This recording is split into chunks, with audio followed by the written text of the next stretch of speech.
Hello and welcome to the video version of my journal. I'm Steffanie Rivers. Come on in, kings and queens. Welcome to the conversation. This is a TriCast. I am TriCasting on LinkedIn and YouTube and Facebook Live. So you might be watching me on one of those three channels, but we want to welcome you. And if you want to comment, be sure to comment.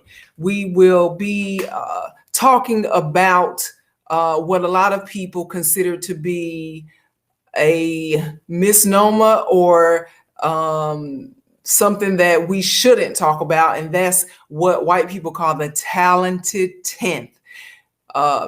So that, if you hadn't heard about that concept, the talented 10th was introduced by the scholar, Black African-American scholar Frederick Douglass, and it was talking about, put forth the notion that the top 10% of African-Americans in the world, in the United States, are the example, are the best of what our race has to offer, the talented 10. So we're going to be talking about that today. So if you're new to the conversation, we want to welcome you.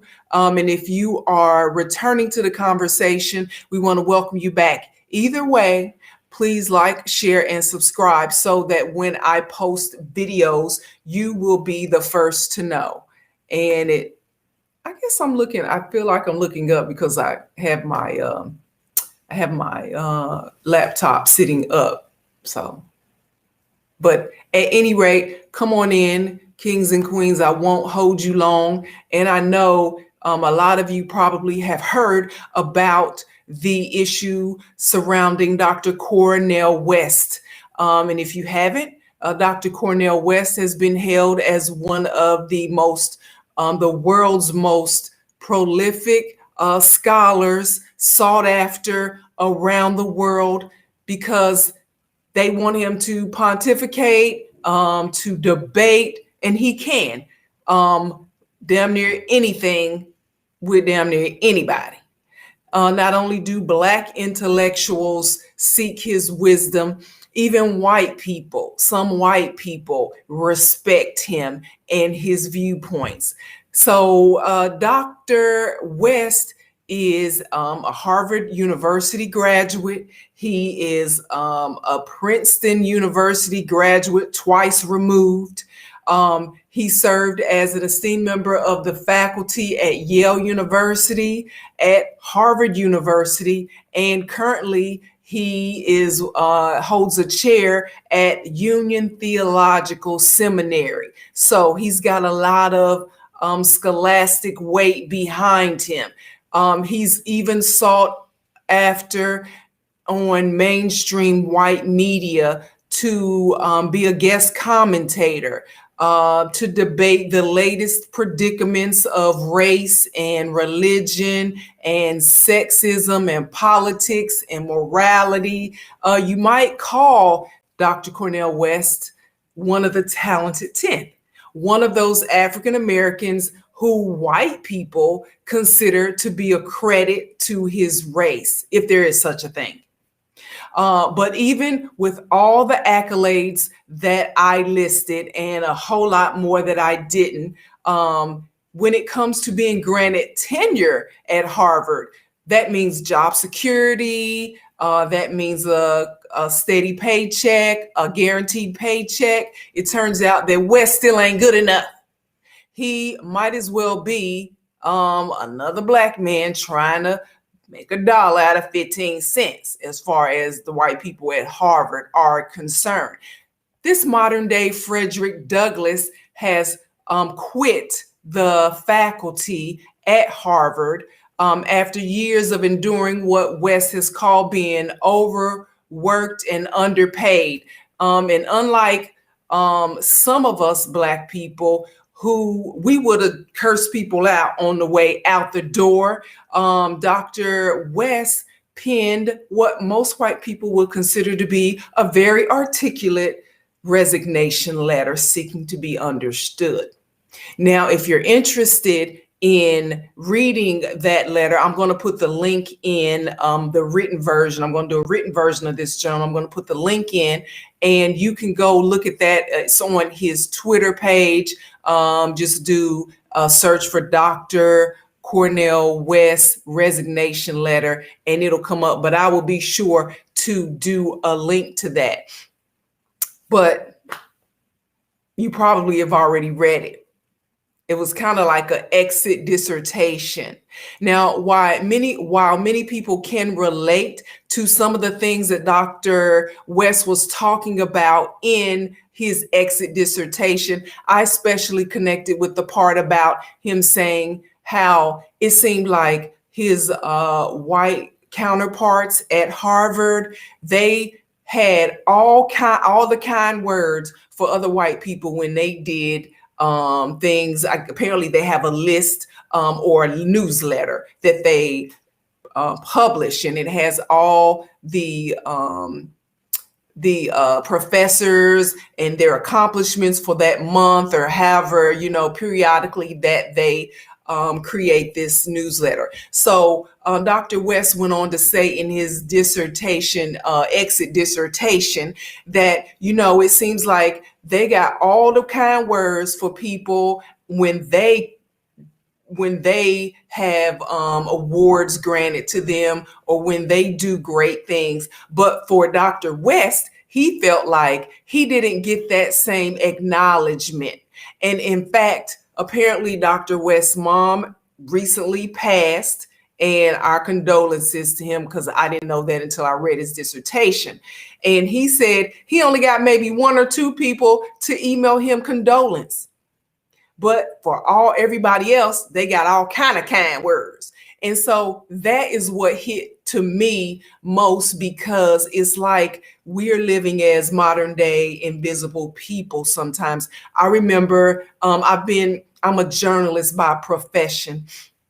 I used to be a TV reporter and a newspaper reporter in North Carolina. And I remember my first career job at the Goldsboro News Argus.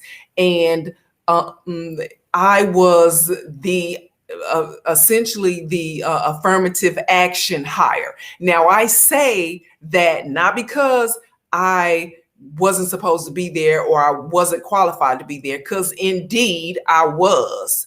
But I say that because there always seemed to be only room enough for just one Black person to be a staff writer at any given time.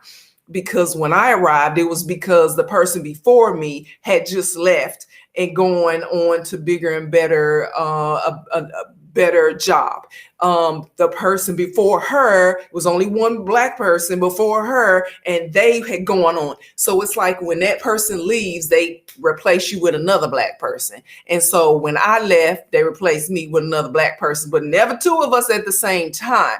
It was like we were only that one person they agreed would be on the staff to represent that we are all inclusive, and this is the Black person that we've chosen. The person is good enough to be seen in the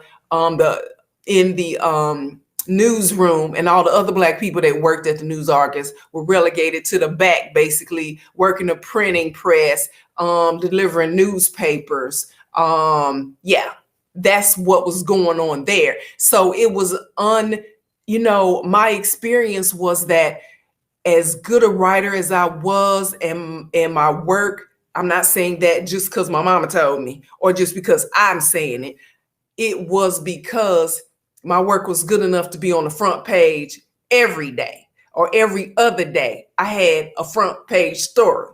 Okay. In fact, the guy I was dating at the time, he was like, dang, you just got here last month, and every time I look up in the newspaper, you got a front page article. That's because I was tight with my skills and I knew what I was talking about, and which is why they hired me, because I was supposed to be there.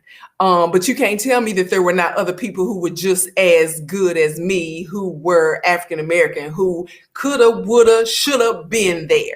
But not going to revisit it. I'm only bringing it up because as good as I was, and the as good as my work was, and that it was on the front page, there were still white people who worked at the News Argus, who didn't even take the time to look me in my face and say, good morning, how are you? They would look all around at because one of the black people up there, I already done told you, it was white people. They had all the time in the world to talk to all the white people, stand around and talk to them, but they could not push the breath from their diaphragm to say, good morning, Steffanie.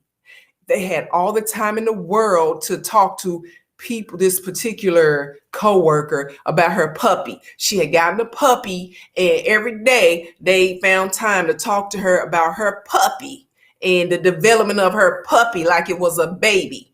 But to say, great article, Steffanie, or you did that thing, Steffanie, or whatever the vernacular was at the time, they could not fix themselves to say that.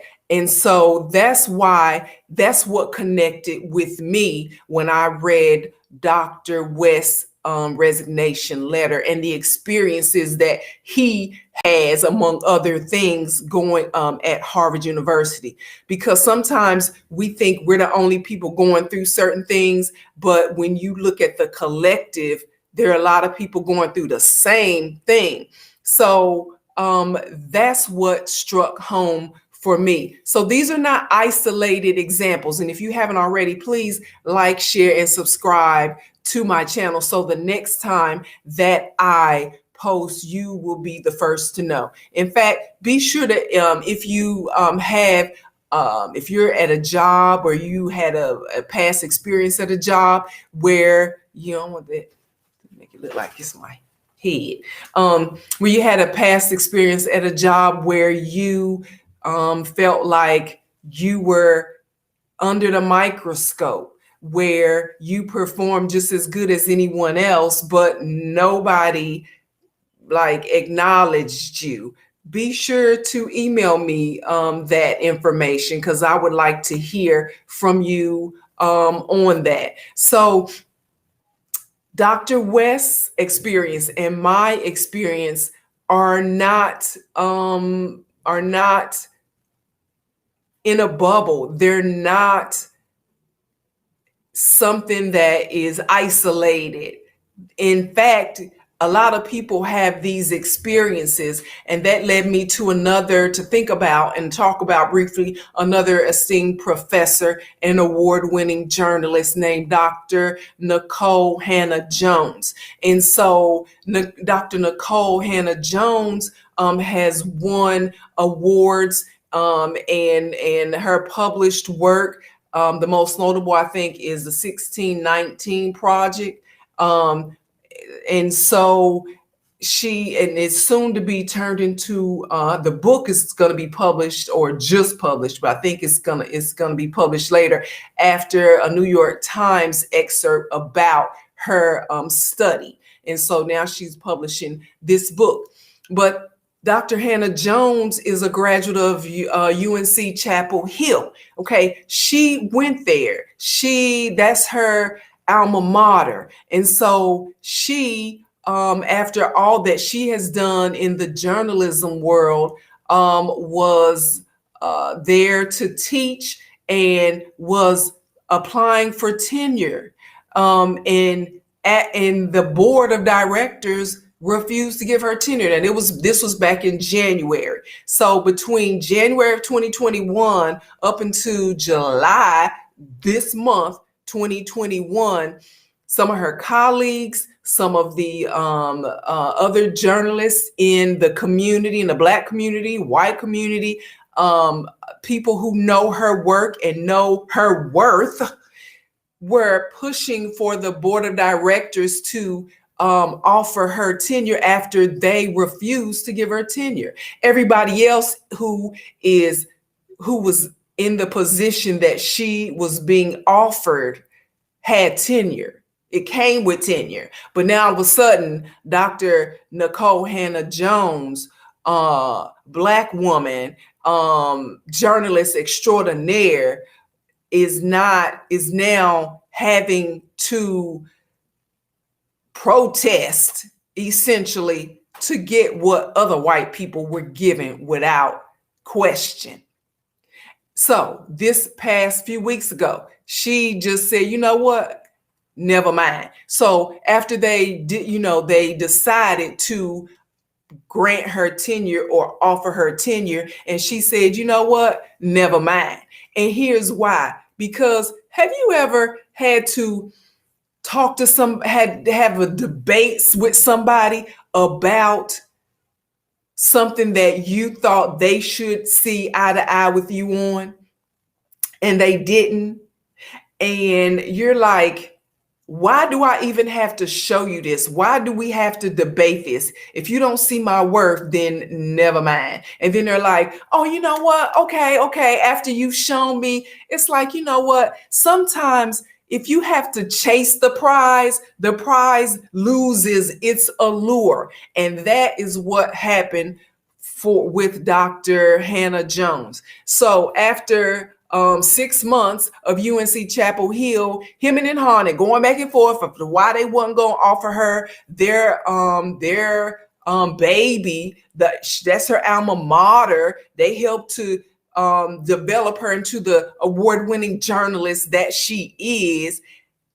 That wasn't even good enough. And after 6 months of going back and forth, not that she was going back and forth, because she said she was not willing to make it a newsworthy situation where they didn't offer her tenure. Now, who's to say how she was going to handle it? But it just became an issue after other people found out about it and made it an issue.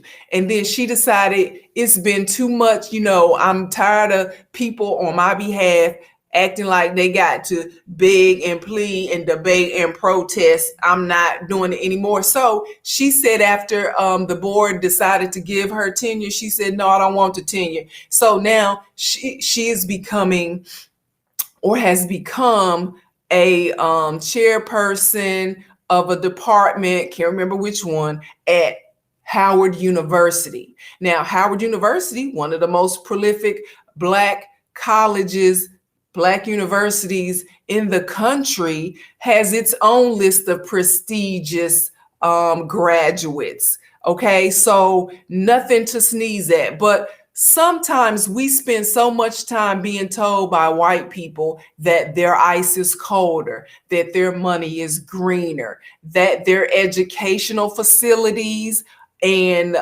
educational programs are so much better and will make us so much smarter, that we buy into that we believe it. And it's just not true. In fact, one of the issues that has come up lately, and this is most recently, is, and I know you've seen this, that U.S. News and World Report's list of colleges and universities, where they go and say, this is the most prestigious university and this is why. And once you look at how they come up with this list, it leaves you questioning the unbiasedness of the list. It leaves you questioning how is it that you say that you can be, it's another word I'm trying to think of besides unbiased, but basically that's the term, in that they come up with this list of the best and the brightest and list these universities, but it's based off of biased information. It's based off of biased information, and that's just not me saying that.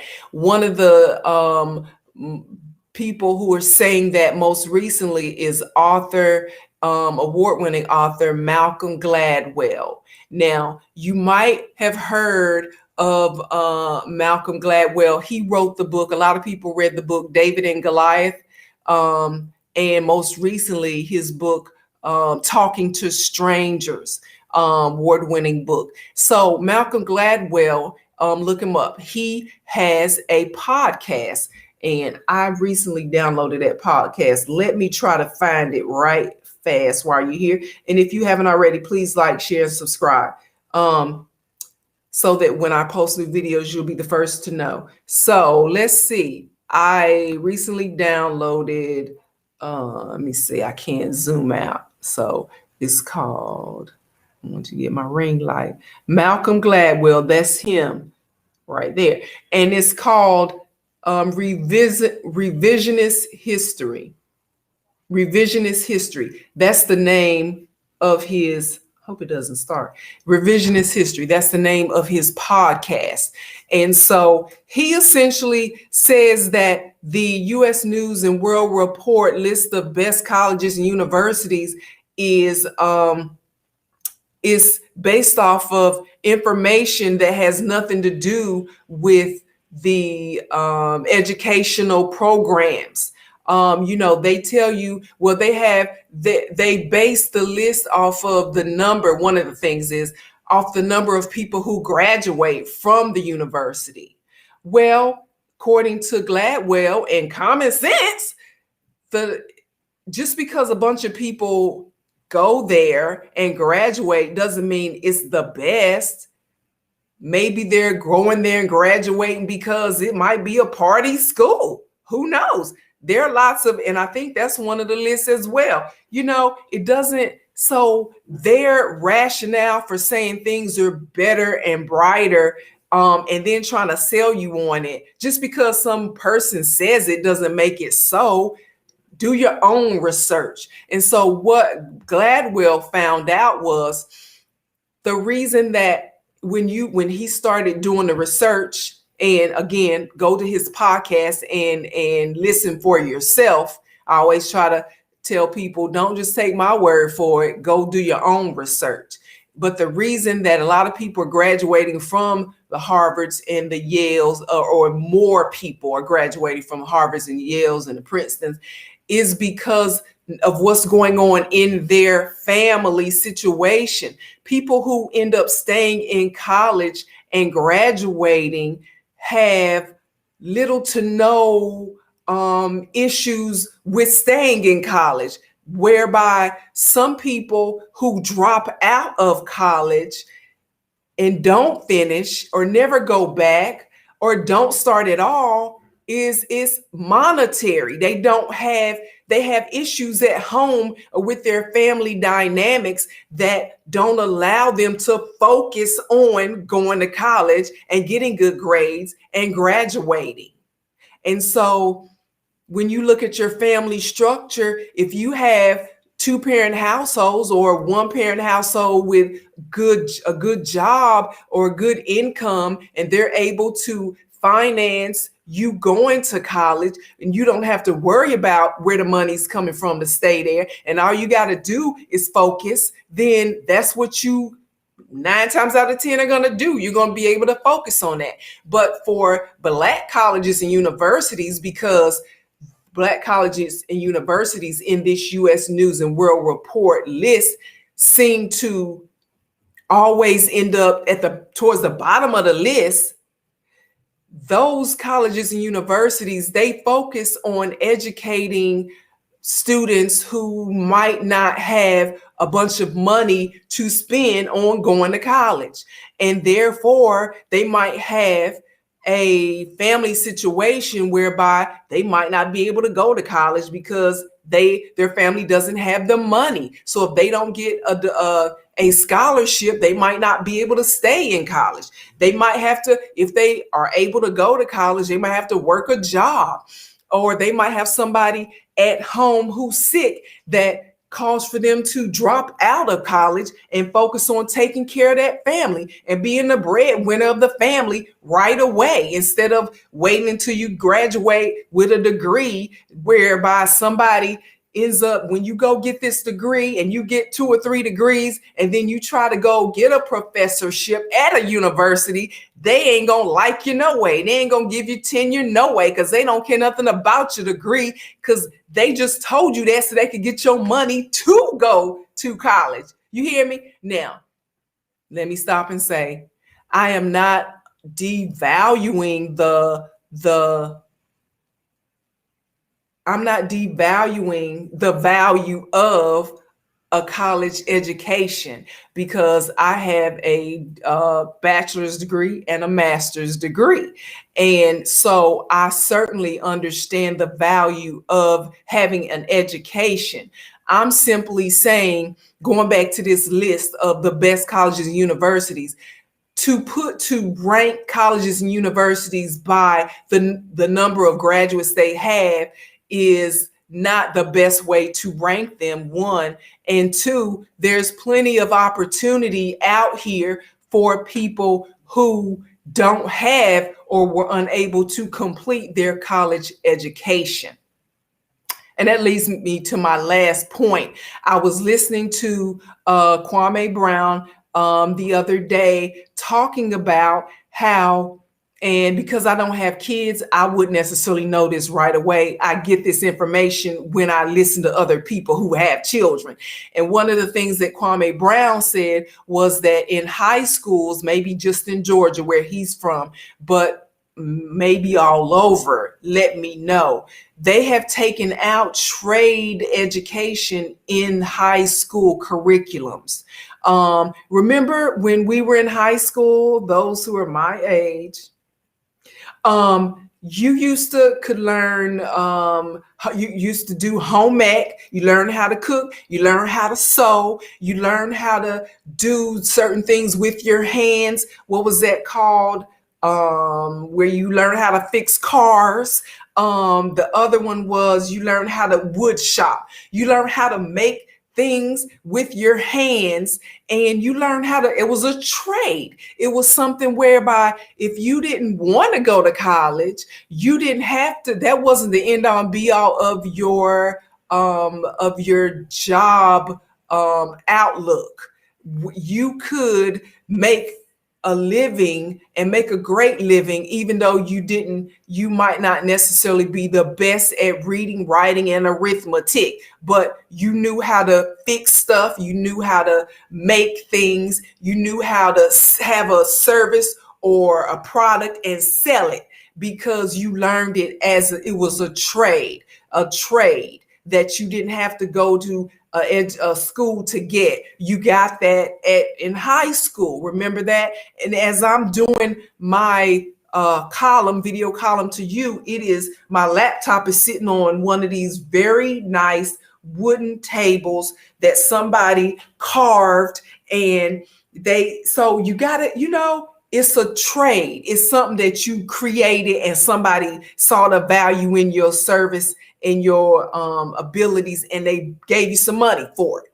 So going back to Kwame Brown, he's like, we need to stop putting so much emphasis on get that degree, and start putting more emphasis on showing our children in our community how to make money with whatever comes naturally to them. Maybe they're not the best at math. Maybe they can't write as well as some of us, but they can build the hell out of, they can take some wood and build you a table, and they can build you a headboard. And before you know it, you got a whole bedroom set that they made from scratch. You know what I'm saying? Stuff like that. They are great writers, or they're great drawers, drafting. I think that's the term. They can draft you.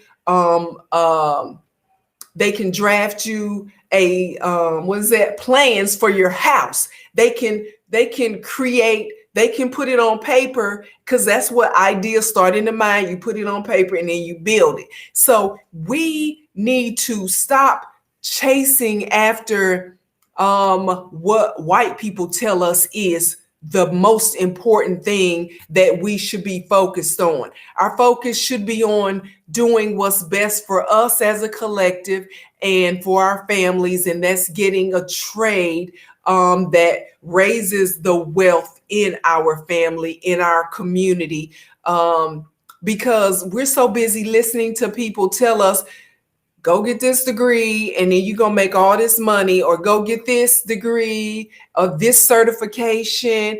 And they are just, whoever they are, they're just going to pay. You just going to make all the money. You just going to be so prestigious. And then they're just going to accept you because you've proven yourself to be so smart. But Dr. West and Dr. Hanna Jones can tell you, and there's two of probably 2 million that can tell you that's not necessarily the case. In the end, you still end up being a black man or a black woman trying to make $1 out of 15 cents, and you got student loans to pay back. Okay? So that's it. That's my message for today. Talk to your children about what it is that they love. What are their passions? What do they want to do? And help them to be the best at it, and help them to promote and sell themselves. And then we won't have to worry about somebody trying to tell us that we are so smart that they still don't like us. We can just love ourselves and keep it moving. So to find out more about the things that I care about, go to the written version of my journal. That's at eurweb.com. Thanks and have a super day.